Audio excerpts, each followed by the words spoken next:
नमस्कार खबरों के इस बुलेटिन में ਤੁਹਾਡਾ स्वागत है। मैं हाँ तरनजीत कौर। पहला पेश ने चुनिया खबरां। शिक्षक पर्व के शुरुआती सम्मेलन दौरान प्रधानमंत्री नरेंद्र मोदी ने कई तकनीकों ते सिक्ख्या पहलकदमियां की शुरुआत की थी। प्रधानमंत्री ने कहा कि आज शुरू कीतियां गईयां ਵੱਖ-ਵੱਖ तकनीकों ते पहलों नाल सिक्ख्या खेत्र का भविख उन्नत होवेगा।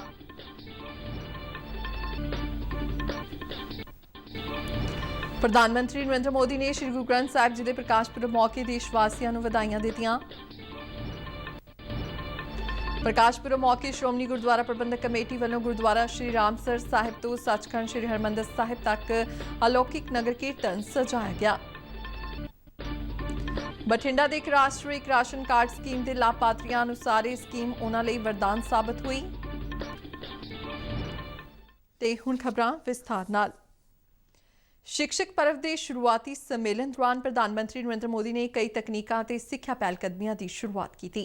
उन्हां देखण ते सुनन तो वांझे लोकां लई भारतीय संकेतक भाषा कोश अते ऑडियो पुस्तक लॉन्च की थी। प्रधानमंत्री ने केंद्रीय माध्यमिक सिक्ख्या बोर्ड की स्कूल गुणवत्ता भरोसा ते मुलांकन रूपरेखा भी जारी की थी। नरेंद्र मोदी ने निपुण भारत लई निष्ठा अध्यापक सिखलाई प्रोग्राम अते विद्यांजलि पोर्टल की भी शुरुआत की थी। यह पोर्टल सिक्ख्या खेत्र के स्वै सेवकों दानियां ते कारपोरेट समाजिक जिम्मेवारी CRR योगदान करने वालियां दी सहूलत वधाएगा। अपने संबोधन में प्रधानमंत्री ने कहा है कि अज शुरू कीतियां गईयां ਵੱਖ-ਵੱਖ तकनीकों ते पहलों नाल सिक्ख्या खेत्र का भविख उन्नत होवेगा। अजिही ही एक पहल स्कूल गुणवत्ता भरोसा ते मुलांकन रूपरेखा नाल ना सिर्फ सिक्ख्या विच मुकाबला वधेगा सगों ही विद्यार्थियों नूं भविख लई तैयार भी करेगी। उन्होंने कोविड महामारी के औखे समय में काम करने लई अध्यापकों की शलाघा की। नरेंद्र मोदी ने कौमी पुरस्कार नाल सन्मानित सारे ही अध्यापकों को बधाई दी। उस NEP के फॉर्मुलेशन से लेकर इम्प्लीमेंटेशन तक हर स्तर पर एकेडमिशियंस का, एक्सपर्ट्स का, टीचर्स का, सबका योगदान रहा है। आप सभी इसके लिए प्रशंसा के पात्र है। अब हमें इस भागीदारी को एक नए स्तर तक लेकर जाना है। हमें इसमें समाज को भी जोड़ना है। 2.0 इसी पुरातन परंपरा को अब एक नए कलेवर में मजबूत करेगी। देश ने सबका साथ, सबका विकास, सबका विश्वास के साथ सबका प्रयास का जो संकल्प लिया है, विद्यांजलि 2.0 उसके लिए एक बहुत ही जीवंत प्लेटफॉर्म की तरह है। ਅੱਜ ਦੇ ਸਮਾਗਮ ਵਿੱਚ ਕੇਂਦਰੀ ਸਿੱਖਿਆ ਮੰਤਰੀ ਧਰਮਿੰਦਰ ਪ੍ਰਧਾਨ ਅਤੇ ਸਿੱਖਿਆ ਰਾਜ ਮੰਤਰੀ ਅਨਪੂਰਨਾ ਦੇਵੀ ਤੋਂ ਇਲਾਵਾ ਡਾਕਟਰ ਸੁਭਾਸ਼ ਸਰਕਾਰ ਅਤੇ ਡਾਕਟਰ ਰਾਜਕੁਮਾਰ ਰੰਜਨ ਵੀ ਮੌਜੂਦ ਸਨ। प्रधानमंत्री नरेंद्र मोदी ने श्री गुरु ग्रंथ साहिब जी के प्रकाश पुरब मौके देशवासियों को बधाइयां दित्तियां ने। पंजाबी विच कीते अपने ट्वीट विच प्रधानमंत्री ने कहा कि श्री गुरु ग्रंथ साहिब जी के प्रकाश पुरब के पवित्र मौके ते बधाइयां जिन्हां ते नेक सिद्धांत दया न्याय ते समानता ते जोर दे के समुची मनुखता का मार्गदर्शन करते हैं। श्री गुरु ग्रंथ साहिब जी का पहला प्रकाश पुरब श्रोमणी गुरुद्वारा प्रबंधक कमेटी वालों शरधा ते सत्कार नाल मनाया गया। इस मौके गुरुद्वारा श्री रामसर साहिब तो सचखंड श्री हरमंदिर साहिब तक परंपरा अनुसार नगर कीर्तन सजाया गया, जिसकी आरंभता तो पहला श्री अखंड पाठ साहिब जी के भोग पाए गए और हजूरी रागी जत्थियां ने गुरबाणी कीर्तन किया।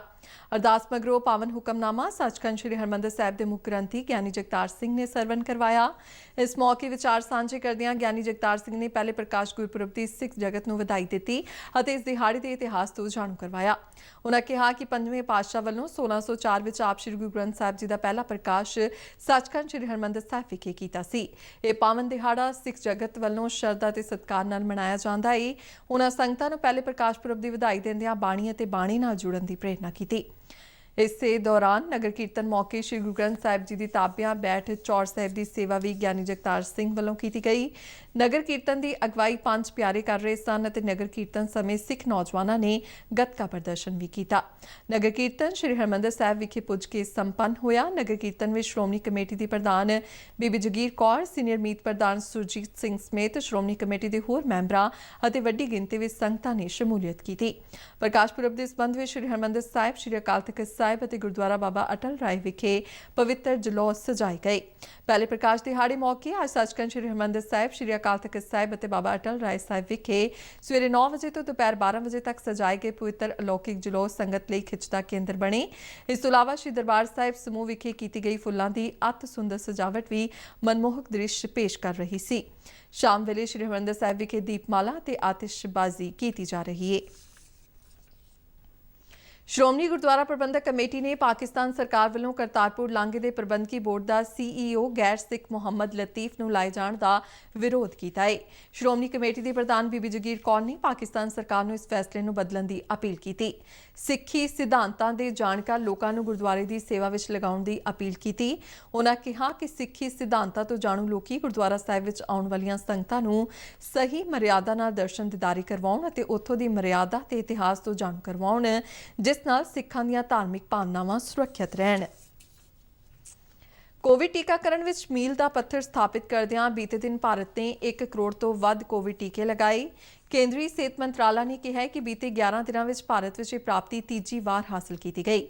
ਦੇਸ਼ ਵਿਆਪੀ ਟੀਕਾਕਰਨ ਮੁਹਿੰਮ ਤਹਿਤ ਹੁਣ ਤੱਕ 69 ਕਰੋੜ 90 ਲੱਖ ਤੋਂ ਵੱਧ ਟੀਕੇ ਲਗਾਏ ਜਾ ਚੁੱਕੇ ਨੇ। ਮੰਤਰਾਲਾ ਨੇ ਅੱਗੇ ਦੱਸਿਆ ਕਿ ਦੇਸ਼ ਵਿੱਚ ਕੋਵਿਡ ਦੀ ਪਹਿਲੀ ਖੁਰਾਕ ਵਜੋਂ 53 ਕਰੋੜ ਟੀਕੇ ਲਗਾਏ ਗਏ, ਜਦਕਿ 16 ਕਰੋੜ ਟੀਕੇ ਦੂਜੀ ਖੁਰਾਕ ਵਜੋਂ ਲਗਾਏ ਗਏ। ਰਾਸ਼ਟਰ ਵਿਆਪੀ ਕੋਵਿਡ ਰੋਕੂ ਟੀਕਾਕਰਨ ਦਾ ਨਵਾਂ ਪੜਾਅ ਇਸ ਸਾਲ 21 ਜੂਨ ਤੋਂ ਸ਼ੁਰੂ ਕੀਤਾ ਗਿਆ ਸੀ। ਇਸੇ ਦੌਰਾਨ ਭਾਰਤ ਵਿੱਚ ਬੀਤੇ ਦਿਨ 31,222 ਨਵੇਂ ਕਰੋਨਾ ਮਾਮਲੇ ਦਰਜ ਹੋਏ ਅਤੇ ਇਸ ਸਮੇਂ ਦੌਰਾਨ 290 ਲੋਕਾਂ ਦੀਆਂ ਕਰੋਨਾ ਕਾਰਨ ਜਾਨਾਂ ਗਈਆਂ। ਬੀਤੇ 24 ਘੰਟਿਆਂ ਦੌਰਾਨ ਕਰੋਨਾ ਦੇ ਐਕਟਿਵ ਮਾਮਲਿਆਂ ਵਿੱਚ 12,010 ਦੀ ਕਮੀ ਦਰਜ ਹੋਈ। ਰੋਜ਼ਾਨਾ ਪੋਜ਼ਿਟਿਵਿਟੀ ਦਰ ਘਟ ਕੇ 2.05% ਤੇ ਆ ਗਈ ਹੈ। ਦੇਸ਼ ਵਿੱਚ ਹੁਣ ਤੱਕ ਕਰੋਨਾ ਦੀ ਪੁਸ਼ਟੀ ਵਾਲੇ ਕੁੱਲ ਮਾਮਲਿਆਂ ਦੀ ਸੰਖਿਆ 3,30,58,843 ਹੋ ਗਈ ਹੈ। ਇਸ ਸਮੇਂ ਦੇਸ਼ ਵਿੱਚ ਐਕਟਿਵ ਕਰੋਨਾ ਮਾਮਲਿਆਂ ਦੀ ਸੰਖਿਆ 3,92,864 ਹੈ, ਜੋ ਕਰੋਨਾ ਦੀ ਪੁਸ਼ਟੀ ਵਾਲੇ ਕੁੱਲ ਮਾਮਲਿਆਂ ਦਾ 1.19% ਬਣਦਾ ਹੈ। आज़ादी का अमृत महोत्सव ਨੂੰ ਸਮਰਪਿਤ आज़ादी का सफर तहत ਅਸੀਂ ਭਾਰਤ ਦੀ ਆਜ਼ਾਦੀ ਵਿੱਚ ਯੋਗਦਾਨ ਪਾਉਣ ਵਾਲੇ ਵੱਖ-ਵੱਖ ਮੰਨੇ ਪਰਮੰਨੇ ਅਤੇ ਗੁਮਨਾਮ ਆਜ਼ਾਦੀ ਸੰਗਰਾਮੀਆਂ ਦੇ ਜੀਵਨ ਦੇ ਪਹਿਲੂਆਂ ਤੋਂ ਤੁਹਾਨੂੰ ਜਾਣੂ ਕਰਵਾਉਂਦੇ ਹਾਂ। ਇਸ ਤੋਂ ਇਲਾਵਾ ਆਜ਼ਾਦੀ ਦੇ ਸੰਘਰਸ਼ ਨਾਲ ਜੁੜੀਆਂ ਹੋਰ ਗਤੀਵਿਧੀਆਂ ਬਾਰੇ ਵੀ ਦੱਸਦੇ ਹਾਂ। ਅੱਜ ਦੇ ਦਿਨ 1931 ਵਿੱਚ ਮਹਾਤਮਾ ਗਾਂਧੀ ਇਤਿਹਾਸਿਕ ਗੋਲ ਮੇਜ਼ ਸੰਮੇਲਨ ਵਿੱਚ ਸ਼ਾਮਲ ਹੋਏ। ਅੱਜ ਦੀ ਕੜੀ ਵਿੱਚ ਅਸੀਂ ਤੁਹਾਨੂੰ ਇਸ ਸੰਮੇਲਨ ਬਾਰੇ ਜਾਣਕਾਰੀ ਦੇਵਾਂਗੇ ਅਤੇ ਇਸ ਤੋਂ ਇਲਾਵਾ ਆਜ਼ਾਦੀ ਸੰਗਰਾਮੀ ਈਲਾ ਭੱਟ ਅਤੇ ਰਾਮ ਵ੍ਰਿਕਸ਼ ਬੇਨੀਪੁਰੀ ਦੇ ਆਜ਼ਾਦੀ ਸੰਗਰਾਮ ਵਿੱਚ ਯੋਗਦਾਨ ਬਾਰੇ ਚਰਚਾ ਕਰਾਂਗੇ। ਪੇਸ਼ ਹੈ ਇੱਕ ਰਿਪੋਰਟ।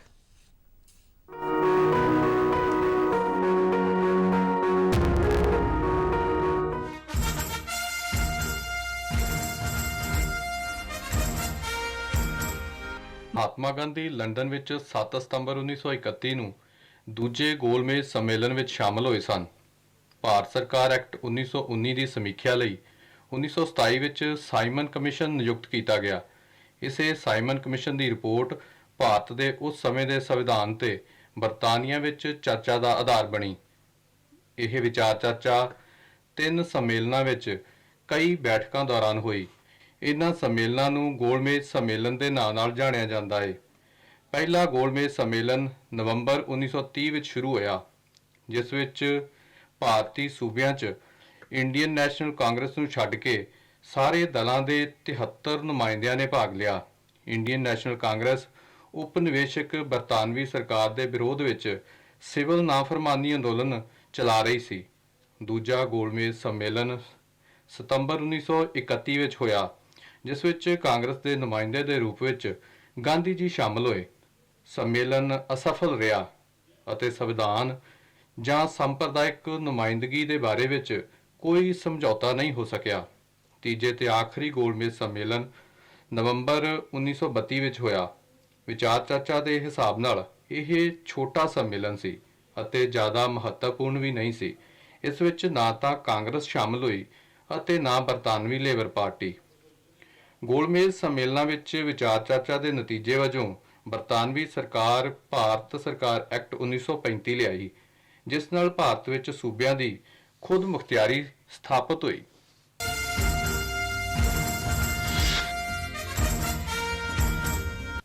ਅੱਜ ਪ੍ਰਸਿੱਧ ਲੇਖਕ ਅਤੇ ਆਜ਼ਾਦੀ ਘੁਲਾਟੀਏ ਰਾਮ ਵ੍ਰਿਕਸ਼ ਬੇਨੀਪੁਰੀ ਦੀ ਬਰਸੀ ਵੀ ਹੈ। ਰਾਮ ਵ੍ਰਿਕਸ਼ ਬੇਨੀਪੁਰੀ ਬਿਹਾਰ ਦੇ ਮੁਜ਼ੱਫਰਪੁਰ ਦੇ ਵਾਸੀ ਸਨ। ਬੇਨੀਪੁਰੀ ਨੇ ਰੌਲਟ ਐਕਟ ਦੇ ਖਿਲਾਫ ਅੰਦੋਲਨ ਵਿੱਚ ਕਿਰਿਆਸ਼ੀਲ ਰੂਪ ਨਾਲ ਭਾਗ ਲਿਆ ਅਤੇ ਨਾਮ ਮਿਲਵਰਤਨ ਅੰਦੋਲਨ ਵਿੱਚ ਵੀ ਸ਼ਾਮਲ ਹੋਏ। ਉਹ ਕਾਂਗਰਸ ਸੋਸ਼ਲਿਸਟ ਪਾਰਟੀ ਦੀ ਮੋਹਰੀ ਮਿਸਾਲ ਸਨ। ਉਹਨਾਂ ਨੇ ਬਿਹਾਰ ਦੀ ਸੂਬਾਈ ਕਿਸਾਨ ਸਭਾ ਦੇ ਪ੍ਰਧਾਨ ਅਤੇ ਆਲ ਇੰਡੀਆ ਕਿਸਾਨ ਸਭਾ ਦੇ ਉਪ ਪ੍ਰਧਾਨ ਦੀ ਜ਼ਿੰਮੇਵਾਰੀ ਵੀ ਸੰਭਾਲੀ। ਫੈਜ਼ਪੁਰ ਵਿੱਚ 1937 ਵਿੱਚ ਕਾਂਗਰਸ ਦੇ 50ਵੇਂ ਸੰਮੇਲਨ ਵਿੱਚ ਬੇਨੀਪੁਰੀ ਨੇ ਜ਼ਮੀਂਦਾਰੀ ਨੂੰ ਹਟਾਉਣ ਦਾ ਪ੍ਰਸਤਾਵ ਪੇਸ਼ ਕੀਤਾ। ਹਜ਼ਾਰੀਬਾਗ ਜੇਲ੍ਹ ਵਿੱਚ ਕੈਦ ਦੇ ਦੌਰਾਨ ਉਹਨਾਂ ਨੇ ਜਾਤੀਵਾਦ ਦੇ ਵਿਰੋਧ ਵਿੱਚ ਜਨੇਊ ਤੋੜੋ ਅਭਿਆਨ ਸ਼ੁਰੂ ਕੀਤਾ। ਬੇਨੀਪੁਰੀ ਜੈ ਪ੍ਰਕਾਸ਼ ਨਾਰਾਇਣ ਦੇ ਨੇੜਲੇ ਸਹਿਯੋਗੀ ਵੀ ਸਨ। ਉਹਨਾਂ ਦੀ ਸਹਾਇਤਾ ਨਾਲ ਜੈ ਪ੍ਰਕਾਸ਼ ਨਾਰਾਇਣ 1942 ਵਿੱਚ ਹਜ਼ਾਰੀਬਾਗ ਜੇਲ੍ਹ ਵਿੱਚੋਂ ਭੱਜਣ ਵਿੱਚ ਕਾਮਯਾਬ ਰਹੇ। ਰਾਮ ਵ੍ਰਿਕਸ਼ ਬੇਨੀਪੁਰੀ ਮਹਾਨ ਲੇਖਕ ਵੀ ਸਨ। ਉਹਨਾਂ ਦਾ ਪਹਿਲਾ ਲੇਖ 1916 ਵਿੱਚ ਕਾਨਪੁਰ ਦੇ ਪ੍ਰਤਾਪ ਅਖਬਾਰ ਵਿੱਚ ਪ੍ਰਕਾਸ਼ਿਤ ਹੋਇਆ ਸੀ।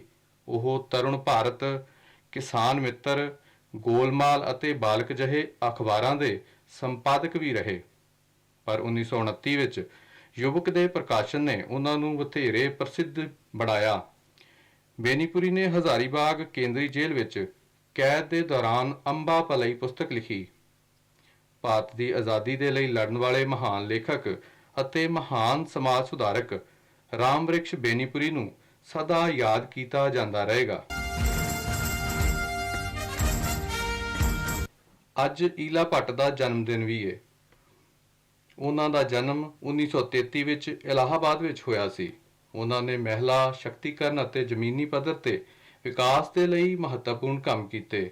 ਬਾਲ ਅਵਸਥਾ ਵਿੱਚ ਉਹ ਆਜ਼ਾਦੀ ਅੰਦੋਲਨ ਤੋਂ ਪ੍ਰਭਾਵਿਤ ਹੋਏ ਜੋ ਉਸ ਸਮੇਂ ਸਿਖਰ ਤੇ ਸੀ। ਗਾਂਧੀਵਾਦੀ ਵਿਚਾਰਧਾਰਾ ਤੋਂ ਪ੍ਰਭਾਵਿਤ ਹੋ ਕੇ ਈਲਾ ਨੇ ਵੀ ਅਹਿੰਸਾ ਅਤੇ ਆਤਮ ਨਿਰਭਰਤਾ ਦਾ ਰਸਤਾ ਚੁਣਿਆ। ਉਹਨਾਂ ਨੂੰ ਜੈਂਟਲ ਰੈਵੋਲੂਸ਼ਨਰੀ ਵੀ ਕਿਹਾ ਜਾਂਦਾ ਹੈ ਕਿਉਂਕਿ ਉਹ ਹਿੰਸਾ ਦੇ ਬਿਨਾਂ ਮਹਿਲਾਵਾਂ ਨਾਲ ਜੁੜੇ ਮੁੱਦੇ ਖੁੱਲ੍ਹ ਕੇ ਚੁੱਕਦੇ ਸਨ। ਈਲਾ ਭੱਟ ਨੇ 1972 ਵਿੱਚ ਸੈਲਫ ਇੰਪਲਾਇਡ ਵਿਮਨ ਐਸੋਸੀਏਸ਼ਨ ਦੀ ਸਥਾਪਨਾ ਕੀਤੀ ਸੀ। ਈਲਾ ਨੂੰ 1977 ਵਿੱਚ ਭਾਈਚਾਰਕ ਨੁਮਾਇੰਦਗੀ ਲਈ ਰਮਨ ਮੈਗਸੇਸੇ ਪੁਰਸਕਾਰ ਪ੍ਰਦਾਨ ਕੀਤਾ ਗਿਆ। ਭਾਰਤ ਸਰਕਾਰ ਨੇ ਉਹਨਾਂ ਨੂੰ 1985 ਵਿੱਚ ਪਦਮ ਸ਼੍ਰੀ ਅਤੇ 1986 ਵਿੱਚ ਪਦਮ ਭੂਸ਼ਣ ਨਾਲ ਸਨਮਾਨਿਤ ਕੀਤਾ। ਈਲਾ 1986 ਤੋਂ 1999 ਤੱਕ ਸੰਸਦ ਮੈਂਬਰ ਵੀ ਰਹੇ। ਈਲਾ ਭੱਟ ਦਾ ਐਲਡਰਜ਼ ਸਮੂਹ ਨਾਲ ਵੀ ਜੁੜੇ ਰਹੇ। ਇਹ ਸ਼ਾਂਤੀ, ਨਿਆਂ ਅਤੇ ਮਨੁੱਖੀ ਅਧਿਕਾਰਾਂ ਲਈ ਰਲ ਮਿਲ ਕੇ ਕੰਮ ਕਰਨ ਵਾਲੀ ਆਲਮੀ ਨੇਤਾਵਾਂ ਦਾ ਸਮੂਹ ਹੈ। ਈਲਾ ਬਾਲ ਵਿਆਹ ਦੀ ਸਮੱਸਿਆ ਸਣੇ ਮਹਿਲਾਵਾਂ ਅਤੇ ਲੜਕੀਆਂ ਲਈ ਬਰਾਬਰੀ ਦੀ ਪਹਿਲ ਕਰਨ ਲਈ ਵਿਸ਼ੇਸ਼ ਰੂਪ ਨਾਲ ਯਾਦ ਕੀਤੇ ਜਾਂਦੇ ਨੇ। ਉਹਨਾਂ ਨੂੰ ਜ਼ਮੀਨੀ ਪੱਧਰ ਤੇ ਉਦਮਤਾ ਰਾਹੀਂ ਮਹਿਲਾਵਾਂ ਦੇ ਸ਼ਕਤੀਕਰਨ ਵਿੱਚ ਜੀਵਨ ਭਰ ਦੀਆਂ ਪ੍ਰਾਪਤੀਆਂ ਲਈ ਨਾਮਵਰ ਰੈੱਡ ਕਲਿਫ ਮੈਡਲ ਅਤੇ ਇੰਦਰਾ ਗਾਂਧੀ ਸ਼ਾਂਤੀ ਹਥਿਆਰਬੰਦੀ ਅਤੇ ਵਿਕਾਸ ਪੁਰਸਕਾਰ 2011 ਨਾਲ ਵੀ ਸਨਮਾਨਿਤ ਕੀਤਾ ਗਿਆ।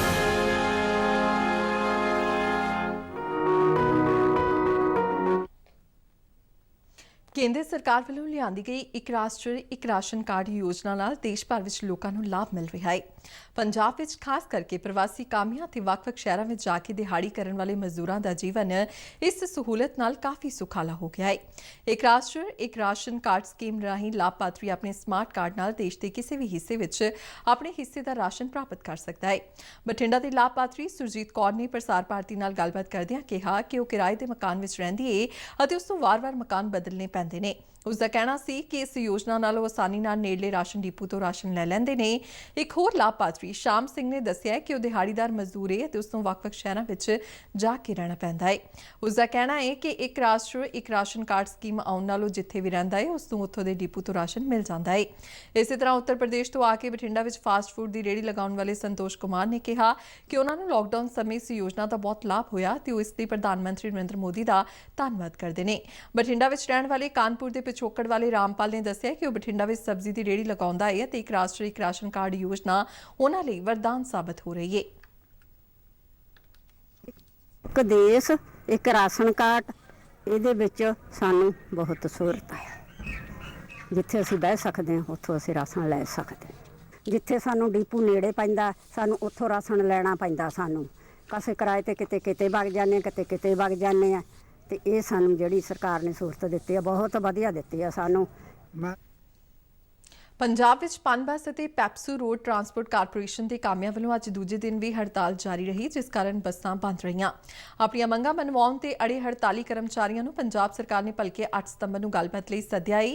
ਯੂਨੀਅਨ ਦੇ ਆਗੂਆਂ ਅਨੁਸਾਰ ਪੰਜਾਬ ਸਰਕਾਰ ਨੇ ਉਹਨਾਂ ਨੂੰ 5 ਮੈਂਬਰੀ ਕਮੇਟੀ ਵਜੋਂ ਗੱਲਬਾਤ ਕਰਨ ਲਈ ਖਰੜ ਦੇ ਐਸਡੀਐਮ ਰਾਹੀਂ ਪੱਤਰ ਭੇਜਿਆ ਹੈ, ਜਿਸ ਅਨੁਸਾਰ ਮੁੱਖ ਮੰਤਰੀ ਦੇ ਪ੍ਰਮੁੱਖ ਸਕੱਤਰ ਨੇ ਸਵੇਰੇ 11 ਵਜੇ ਸਿਵਲ ਸਕੱਤਰੇਤ ਵਿਖੇ ਮੁੱਖ ਮੰਤਰੀ ਦੇ ਦਫ਼ਤਰ ਵਿੱਚ ਗੱਲਬਾਤ ਲਈ ਸੱਦਾ ਦਿੱਤਾ ਹੈ, ਜਿਸ ਮਗਰੋਂ ਜਥੇਬੰਦੀਆਂ ਵੱਲੋਂ ਅੱਜ ਸਿਸਵਾ ਫਾਰਮ ਅਤੇ ਮੋਤੀ ਮਹਿਲ ਦਾ ਘਿਰਾਓ ਮੁਲਤਵੀ ਕਰ ਦਿੱਤਾ ਗਿਆ। ਖਬਰਾਂ ਦੇ ਬੁਲੇਟਿਨ ਸਾਡੇ ਦਰਸ਼ਕ RNU DDK ਜਲੰਧਰ ਦੇ YouTube ਚੈਨਲ, Facebook ਪੇਜ ਅਤੇ Twitter ਹੈਂਡਲ ਤੇ ਵੀ ਵੇਖ ਸਕਦੇ ਨੇ। ਤੇ ਇਸ ਨਾਲ ਹੀ ਖਬਰਾਂ ਦਾ ਬੁਲੇਟਿਨ ਇੱਥੇ ਹੀ ਖਤਮ ਹੁੰਦਾ ਹੈ। ਆਗਿਆ ਦਿਓ। ਨਮਸਕਾਰ।